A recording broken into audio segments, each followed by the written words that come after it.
When you're going to sew a project, there are a few ways to turn a flat piece of fabric into an outfit. One is to drape and shape your pieces on a dress form. Another is to draft measurements on paper and turn your math into garment pieces. And the most easily accessible method, especially if you're new to the craft, is buying pre-made patterns and modifying them as needed. There are thousands, if not millions, of different patterns available these days, and picking out the right pattern can feel intimidating. I still have a hard time picking out the right pattern for a project sometimes. So in this video, I'm going to give you my favorite patterns for cosplay, historical costuming, and history bounding. This is not sponsored by any of the companies. This is just me sharing my favorite resources so that you too can make awesome clothes and costumes. And since I have a bunch of favorites, we're going to break it down into 3 categories: mainstream patterns, small business patterns, and a category we'll call, okay, it's not technically a pattern. So let's dive in. These are companies like Simplicity, McCall's, and Butterick. You'll see them in craft stores and will probably be the first result you'll get if you're doing an online search for patterns. You'll find the most variety of patterns in mainstream, and you can usually buy either a paper version or a PDF version to print at home, whichever you prefer. So which ones are my favorites? If you're looking for a good costume corset, Butterick B5935 is a really great pattern. There are multiple options within this pattern, and it's really easy to modify for whatever look you're going for. This was my very first corset project, and it helped build up my confidence as I was steeling my nerves to make an Edwardian corset. I also used it for my reversible stays, which right here we have a good example of the differences you can get using the exact same pattern pieces. For the first one, it's the pattern as written with back lacing, and with the reversible stays, I swapped some details around and made it front lacing.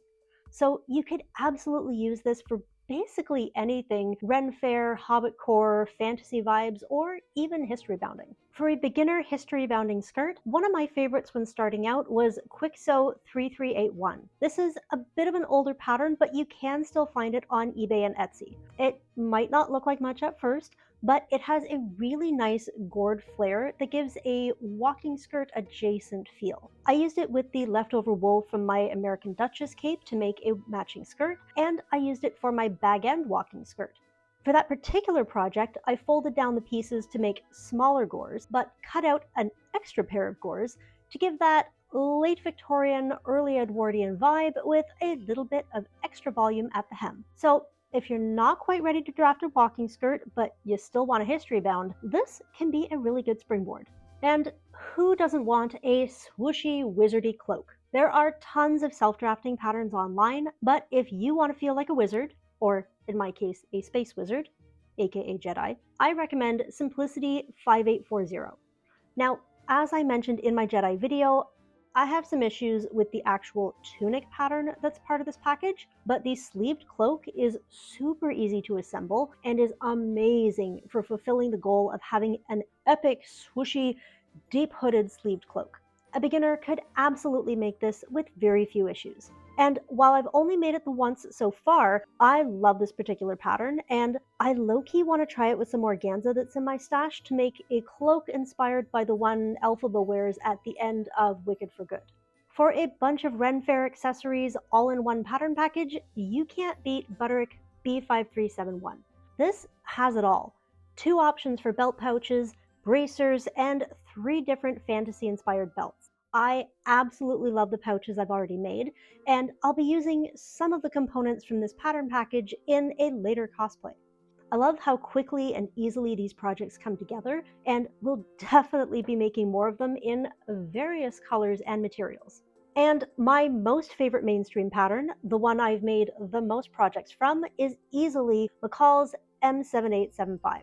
So I first used it for Bilbo's patchwork housecoat, and this is the most common pattern people use when making said patchwork housecoat. It's got a really nice bodice, and the skirt is fabulously swooshy. So let's take a look at how different a pattern can be with just a little bit of adjustment.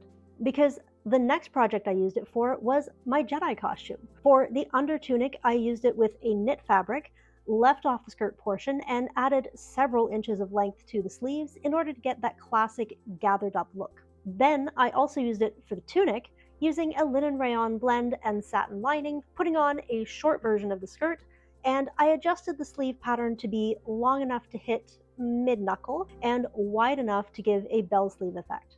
And then, for a totally different look, I used my mock-up from my patchwork housecoat to make a Fierro Captain of the Guard inspired dress. This is the basic design of the longest skirt length, but I left off the shawl collar and the sleeve cuffs and obviously added a heckin' ton of gold trim. I've also made one project with it that I didn't film. This was supposed to be an evening gown to wear to masquerade, but when I got things assembled, I realized that while it was definitely cool, it gives more dressing gown than ball gown. So while it didn't come with me to New York, now I can swan about the house looking fabulous. But yes, one pattern, 4 different outfits, and I'm sure I will use this pattern for many more projects down the road. These are from online companies and fellow content creators. And yes, they have all been vetted, tried personally, and they are 100% not AI generated. These are mostly along the historical costuming, history bounding side of things, as I found that mainstream patterns tend to favor ease over accuracy, whereas small businesses and historical costumers tend to prioritize providing an accurate representation of how historical garments were actually assembled. First up is the Pretty Housemaid corset from Clockwork Fairy. This is a pattern based off an extremely popular 1890s corset from the Symington collection. This was my first real corset, and I was actually amazed at how straightforward it was to assemble. The one thing is, this is just pattern pieces, there are no written instructions. However, Clockwork Fairy has a full step-by-step tutorial right here on YouTube. I kept a browser open the whole time I was sewing and just followed right along, and it came together perfectly. Even my mock-up looked like a real, honest-to-goodness corset, and it is so comfortable. I cannot believe how comfortable this thing is. I have worn it all day walking around New York City, and my back felt great, I had no difficulty breathing, and my walking skirt didn't dig into my waist like it does without a corset. And I have used this corset to supplement other eras as well. I wear it under my 1950s white Christmas dress and under my Shindig Kaylee dress. So if you only buy one historical corset pattern, I would highly suggest this one. Next up for Edwardian fashion is the bustle pad from Virgil's Fine Goods. This was really easy to assemble and adds a nice, subtle bit of lift for that quintessential late 1890s, early 1900s look. This is one you could easily put together in a weekend, and if you have lots of fabric scraps lying around, this is a perfect project for turning scraps into stuffing. When I made my bustle pad, I cut up a whole whack of little scraps and just stuffed it to the brim. The next one is also Edwardian. Can you tell I have a favorite era? And that is the dip waist belt from Aura Lynn. This is a pay what you want pattern available over on Coffee and is a fantastic make it in an afternoon project.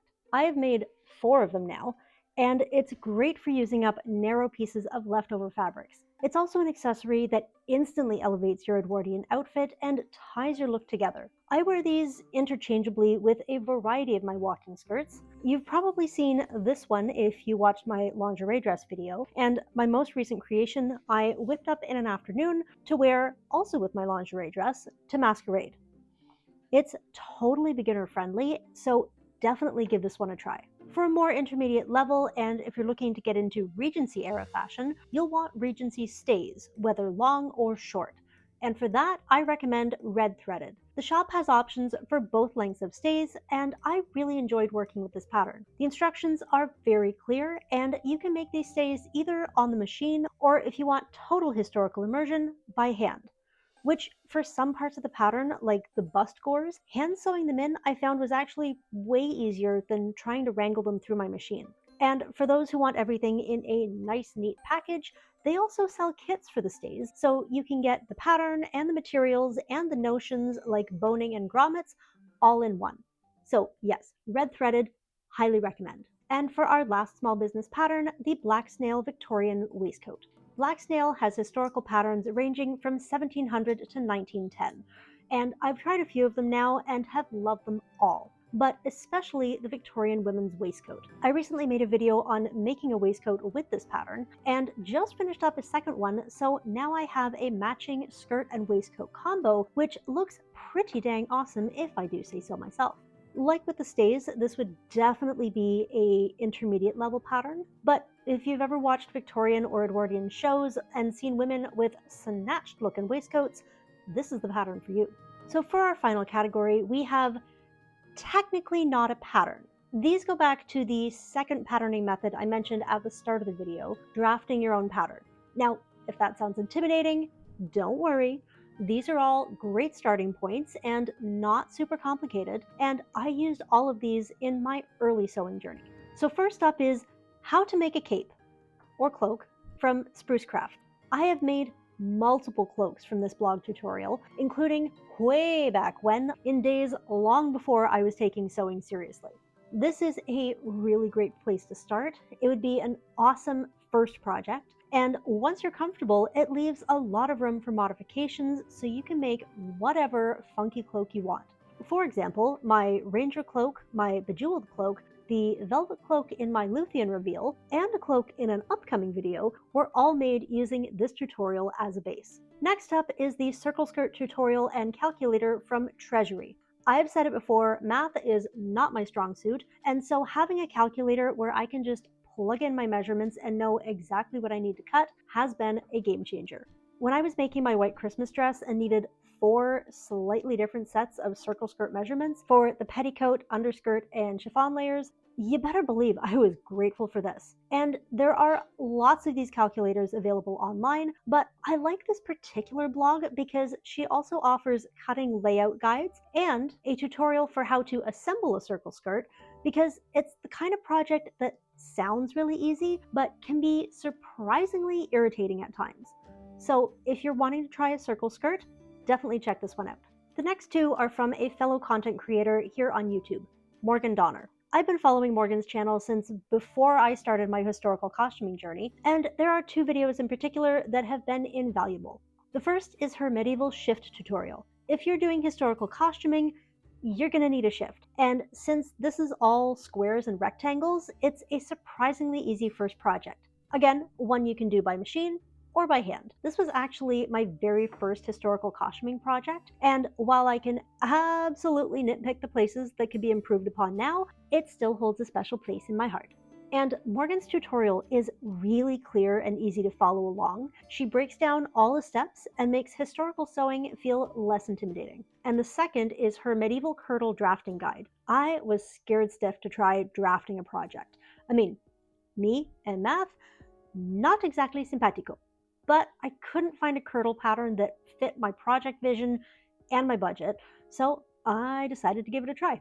I watched her video a few times and followed along every step as I was drafting, and I could not believe how accurate my first mock-up turned out. It needed a little bit of tweaking, as most mock-ups do, but it was so close. So if you are looking to give medieval fashion a try, Morgan's guide is amazing and helps reduce a lot of the first drafting jitters.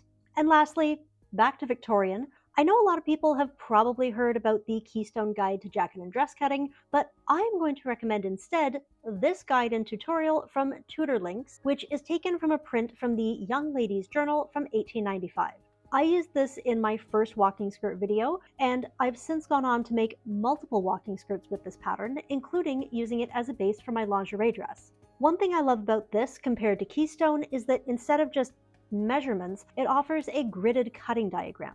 You could take this and use 1-inch grid paper or gridded wrapping paper and just follow along the lines to make your pattern. That also means it's really easy to lengthen or shorten. The first time I made it, I drafted the pattern exactly as shown, and because I am a hobbit, I had to cut off a bunch of fabric at the bottom. I have since redrafted the pattern to work with my 5'0" height while keeping the glorious volume at the hem. There is also a full step-by-step tutorial from the article on the webpage. You do need to read it over a few times before you start, as it is in full Victorian terminology, but it's pretty easy to get the hang of it. And walking skirts from this pattern turn out splendid. I love every single one that I've made, and will use this pattern for basically any future 1890s skirts that I make down the road. So that is a collection of my favorite patterns and guides from the last 6 years of my sewing journey. All the patterns, blogs, and videos will be linked in the description if anyone wants to check them out. I hope you found this helpful, and I'd love to hear in the comments what your favorite sewing patterns are. If you enjoyed this video, please give it a thumbs up, and if you want to see more videos like this, please consider subscribing, and I will see you all very soon for more Geekery Meets History sewing adventures.